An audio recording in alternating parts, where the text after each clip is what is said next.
She said I could say a little bit about Cast and Body Shop, so I'm going to start with 1963 when we were founded, and I'll just take you all the way through to 2011. It's really pretty simple. It's a family-owned business, started in 1963. It's still a family-owned business. Our philosophy has been value. Started by my father-in-law, Ralph Caston Sr. He passed away in 1986. My wife and I purchased the company in 1986, and we've expanded a few times since then. And through the course of that expansion, we found out that there were community banks that would loan you money for expansion. The only requirement was to pay it back.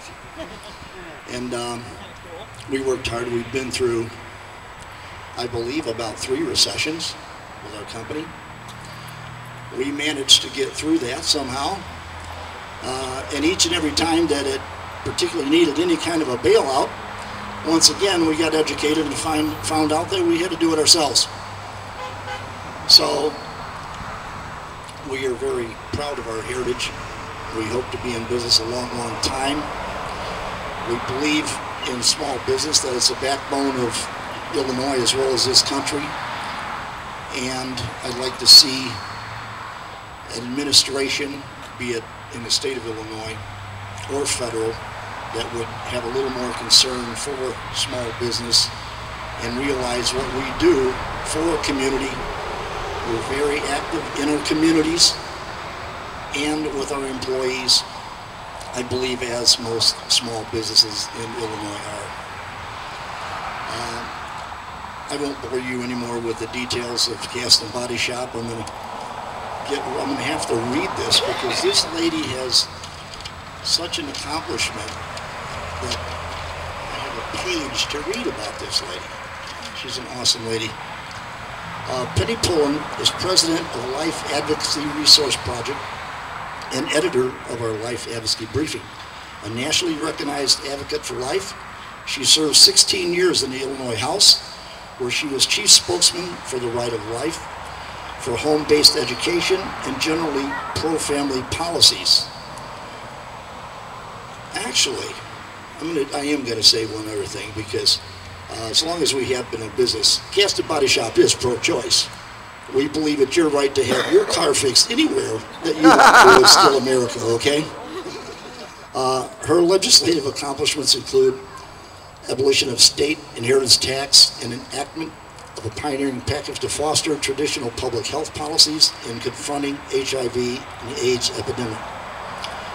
She has served in 3 national posts appointed by President Ronald Reagan to the National Council on Education Research and Improvement, again by President Reagan to his President's Commission on the HIV epidemic, and by President George Bush to the Board of Directors of Legal Services Corporation. She served her party from 1984 to 1988 as Republican National Committeewoman from her state and has attended 3 of her party's national conventions. For 14 years, Penny served on the board of the American Legislative Exchange Council and currently serves on the board of Project Reality, the abstinence-centered educational resource. She is president of Eagle Forum of Illinois and of her local Republican Women's Club. Immediately after leaving public office, she launched the Illinois Family Institute, serving 18 months as its first executive director. This lady has been very, very busy. Please give a warm welcome for Penny Pullen.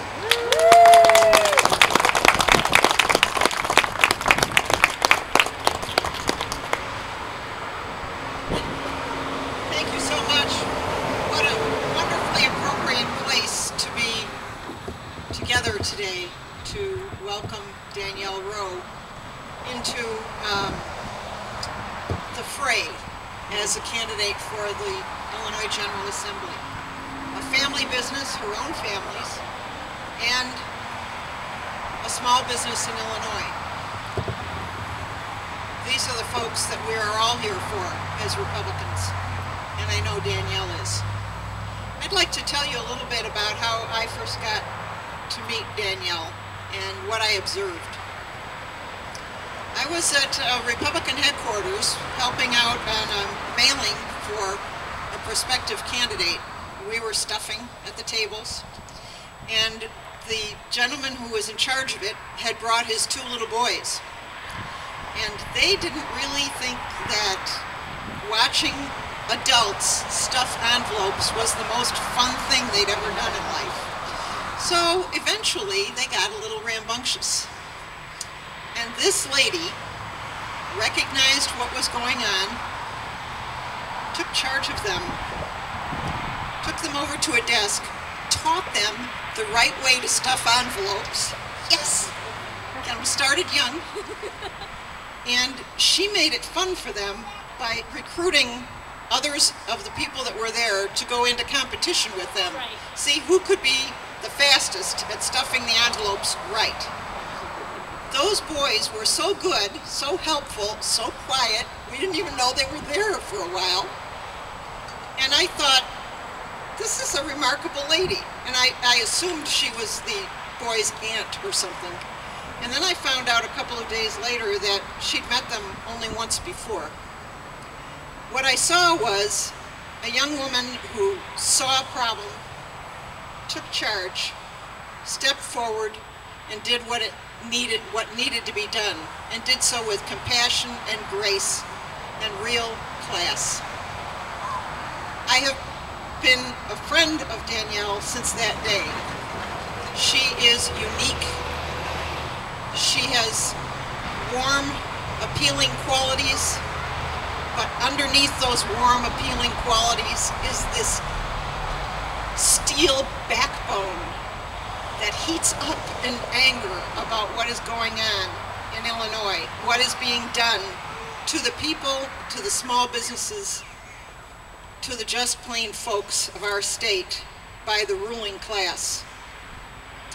It is her kind of attention to detail, her kind of compassion, her warmth, her common sense, and her take-charge attitude that we need so much more of in Springfield.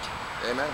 I was there for 16 years, and while I was in the Illinois House, there were a lot of voices that were raised pretty regularly to object to what was going on and to truly represent the people and to bring forth ideas.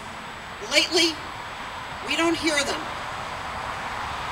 Folks in Springfield seem to be waiting to be told what to do, how to vote, when to speak, when to shut up, when to go to the bathroom. I know one thing, ladies and gentlemen of the 52nd District, you don't have to worry about your representative being one of those followers if you elect Danielle Rowe. She is going to be a leader because she is going to insist that things be done right. And not only procedurally, but that outcomes be right too. For the people, always for the people. I'd like you now to join me in welcoming your next state representative, Danielle Rowe.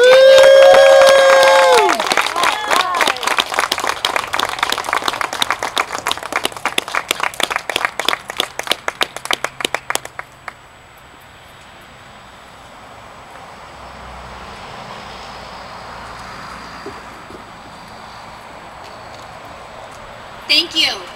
My name is Danielle Rowe, and I'm here at Caston Auto Body, not just because it's my family business, but because back in the day, in 1950s, my grandparents, William and Arlene Rowe, left Mississippi with their new started family and came to Illinois. And when I asked my grandmother and grandfather why they moved from Mississippi, they said because there were no jobs. And if you had a job, they didn't pay well. And they heard that Illinois was a place that they could come and build their family and prosper and make something for themselves. True Americanism. So I am proud today to announce that my name is Danielle Rowe, and I'm here to be the next step representative of the 52nd District. I am running to represent the community where I was born, grew up, went to school, got my first job at Wakanda National Bank, and helped grow our family business, CD Rowe Construction Company. I am running to represent the community where that all took place. And regarding that family business, I want to take a moment to not only thank each one of the representatives that are here that represent small business, that represent the Tea Party, that represent the Republican Party. We have Honorable Bob Cook from the Lake County Chairman is here with us. Woo! We have Irene Napier, who is a long activist in the pro-life movement. Woo! We have Miss Mary Elger, who's running for Cook County Board. Oh, sorry, McHenry County Board. Well, Cook County needs you too, Mary. And we even have a Democrat here, one of my favorites, Jim Borton. And my very faithful volunteer, Will Aslan, my treasurer. He is a CPA and a CFO, and I appreciate him greatly for helping me with this campaign.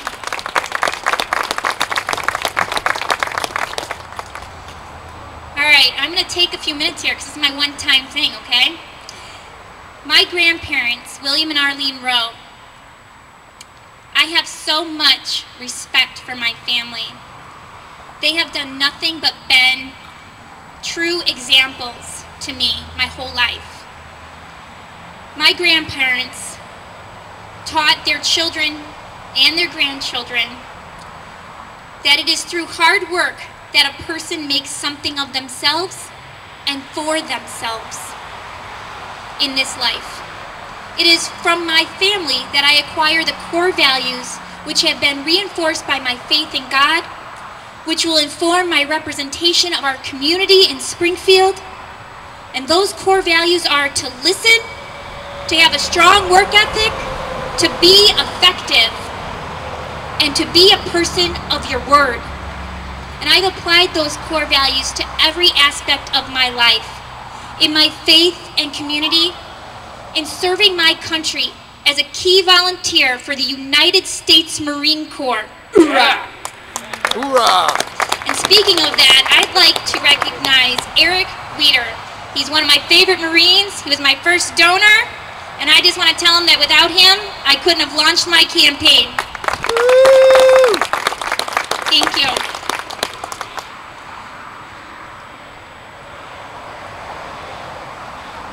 I also work with Illinois, Operation Homefront Illinois, where there's a rapid response for military families in need, and the American Legion Post 9/11. I adore the organizations that help serve the men and women of our armed forces. They're out there every day. They're out there every day. These core values have galvanized me in the political activism within the Tea Party movement and my professional career, which has informed my core values, where I use my background in sales, market research, and project management to help small to mid-sized businesses grow. And that is the #1 priority in Illinois today. We must help Illinois people get back to work, and we must help businesses grow. If we are to have a growing economy that provides jobs for hundreds and thousands of Illinoisans who are unemployed or underemployed, we cannot continue to punish employers and then wonder why they are not hiring. We cannot continue to tax and regulate and mandate business right out of Illinois and then wonder why they are leaving. Over the last decade, Illinois has ranked 48th in business growth and employment growth, ranking ahead of only Michigan and Ohio. I think we all know what happened there. In June, over 7,000 jobs were lost. In July, 24,000 jobs alone in July. And since the start of the year, over 100,000 Illinois moms, dads, friends, and neighbors have lost their jobs. What this means to the people in our district is that many of them are struggling and cannot pay their rent or mortgage. For some, they cannot afford to go on their family vacation. For others, they are having to tell their children they cannot afford to put them in their favorite activity. For others, they're having to uproot their family and leave. I'm feeling a Mississippi vibe here. in the 1950s.